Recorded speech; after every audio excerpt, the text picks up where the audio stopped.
बाणी गुरु गुरु है बाणी, विच बाणी अमृत सारे। गुरबाणी कहे सेवक जन माने, पर थक गुरु निस्तारे। बाणी बिरलो विचार सी, जे को गुरमुख होए। ए बाणी महापुरख की, निज घर वासा होए।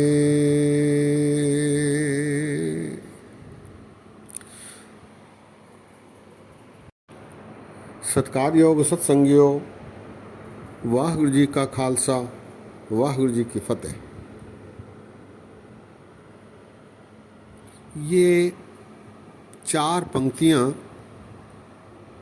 जिनमें पहले 2 पंक्तियाँ श्री गुरु रामदास जी की हैं।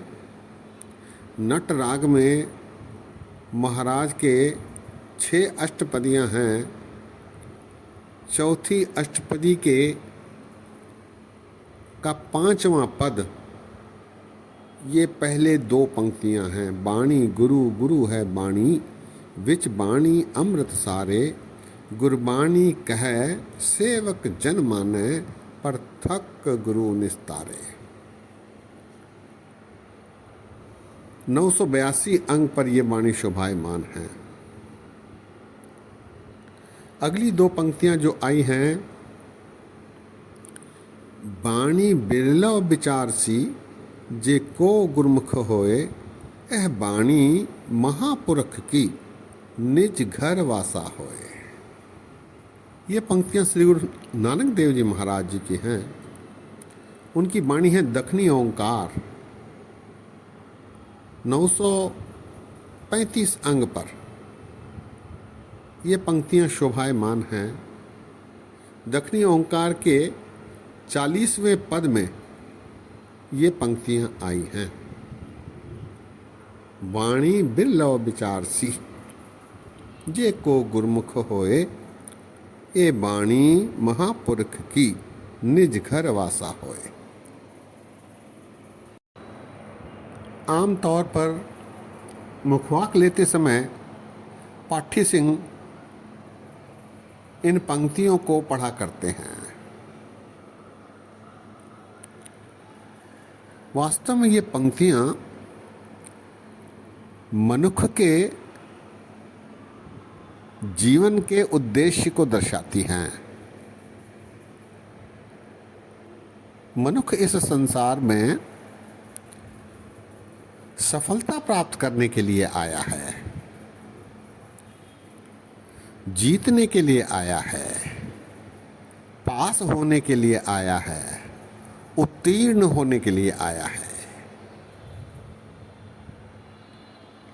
और सफलता प्राप्त करने के लिए, उत्तीर्ण होने के लिए उसे परीक्षा देनी होती है। वो परीक्षा में सफल होकर उत्तीर्ण होता है, पास होता है, सफल होता है। मनुष्य का सारा जीवन एक परीक्षा है। इस परीक्षा की तैयारी उसे गुरु करवाते हैं। गुरु मनुष्य को परीक्षा की तैयारी करवाने के लिए वाणी के रूप में सिलेबस रखा गया है। मनुष्य जीवन पर्यंत इस सिलेबस के अनुसार गुरु के निर्देशन में तैयारी करके जीवन रूपी परीक्षा देता है। यहाँ परीक्षा में उत्तीर्ण, अनुत्तीर्ण, पास और सफल, इसका रिजल्ट उसे नहीं मिलता। वो रिजल्ट दसम द्वार के रूप में गुप्त रहता है। इसीलिए प्रायः मनुष्य इन परीक्षाओं को गंभीरता से नहीं लेते। इन दो पंक्तियों में महाराज कहते हैं, बाणी गुरु, गुरु है बाणी, विच बाणी अमृत सारे, गुरबाणी कहे सेवक जन माने, परथक गुरु निस्तारे। गुरु बाणी पढ़ाते हैं, समझाते हैं, उसके अनुसार मनुष्य चलता है, चलकर उसका निस्तारा होता है। सेवक जन माने, सेवक गुरबाणी में दिखाए गए निर्देशों को मानता है और फिर जीवन में परीक्षा देता है। ऐसा नियमित रूप से इस संसार में आजकल नहीं हो रहा। हम गुरुद्वारे आ रहे हैं, पाठ सुन रहे हैं, पाठ कर रहे हैं, वाणी सुन रहे हैं और वापस जीवन में उसका उपयोग नहीं कर रहे, जिसके कारण हम परीक्षा में सफल होने से पीछे रह सकते हैं। सत्संगत में जो गुरबाणी ने उपदेश दिए हैं गुरु के माध्यम से, उन पर हमें चलना है। केवल सिलेबस पढ़कर समाप्ति नहीं हो सकती। मैं रोज सुखमनी पढ़ता हूँ, 5 सुखमनी करता हूँ, इसका लाभ नहीं। सुखमनी में जो बातें लिखी हैं उन पर विचार करके, बाणी बिरलो विचार सी, उस पर विचारना है। गुरबाणी कहते हैं, अमृत वेला सच नाव वडियाई विचार। हम अमृत वेले नहीं उठते। साच कहो सुन लेहो सहज, जिन प्रेम कियो तिन ही प्रभु पायो। हम किसी से प्रेम करने के लिए तैयार नहीं। हम कहते हैं वो शूद्र है, वो गरीब है, वो दूसरी जाति का है। सिख पंथ कोई अकेला धर्म नहीं, ये तो उस पानी की तरह है जो किसी भी रंग में मिल जाता है, उसी रंग का हो जाता है।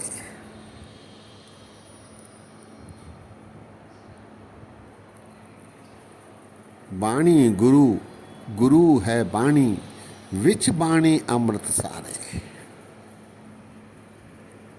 सारा अमृत बाणी में है, लेकिन इस सिलेबस को पढ़कर परीक्षा देने में हम चूक गए हैं। बरसों तक गुरुद्वारे जाते हैं, चंदन लगाते हैं, पाठ सुनते सुनाते हैं, कीर्तन सुनते सुनाते हैं, घर आकर उसे भूल जाते हैं। जीवन में उस वाणी को ढालने में हम पीछे रह गए हैं।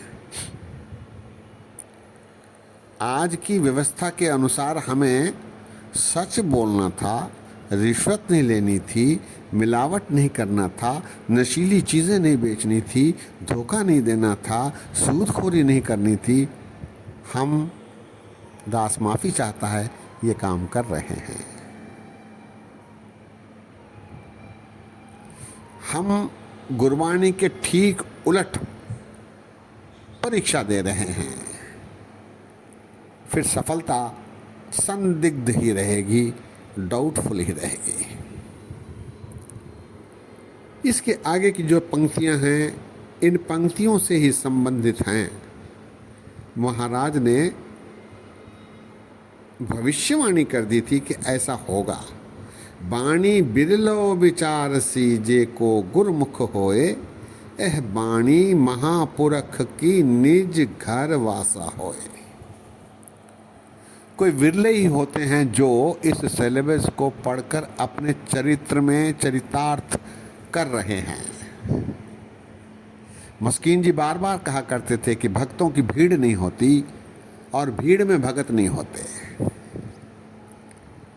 इन पंक्तियों को पढ़ने के बाद ऐसा लगता है कि ये बात सही है। बाणी बिरलो विचारसी जे को गुरुमुख होए।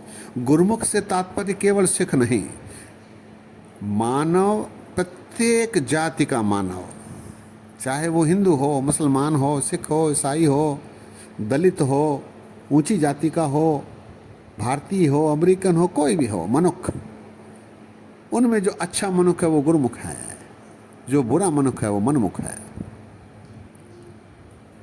बाणी बिरलो विचारसी जे को गुरुमुख होए, यह बाणी महापुरख की निज घर वासा होए।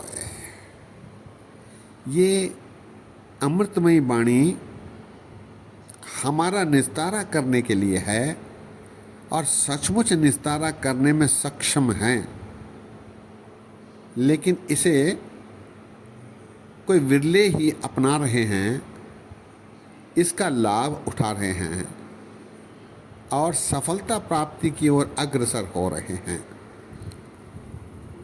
दास ने अभी कुछ देर पहले आप जी से बेनती की थी कि परीक्षा का रिजल्ट हमें प्राप्त केवल दसम द्वार के माध्यम से ही हो सकता है।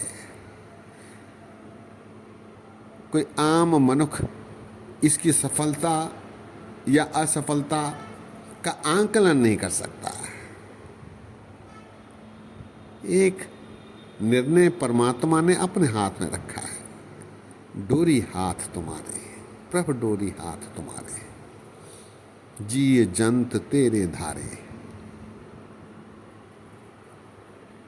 सत्संगियों,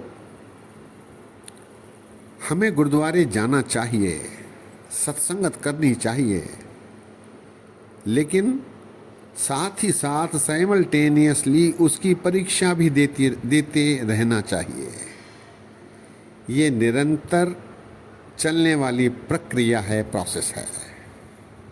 हम केवल गुरुद्वारे जाकर माथा टेक कर, चंदन लगाकर, फूल चढ़ाकर, बाणी सुनकर घर आकर अपने वही कार्य करें जो कि ठीक गुरबाणी के विपरीत हैं, तो फिर हमारी सफलता संदिग्ध है, डाउटफुल है।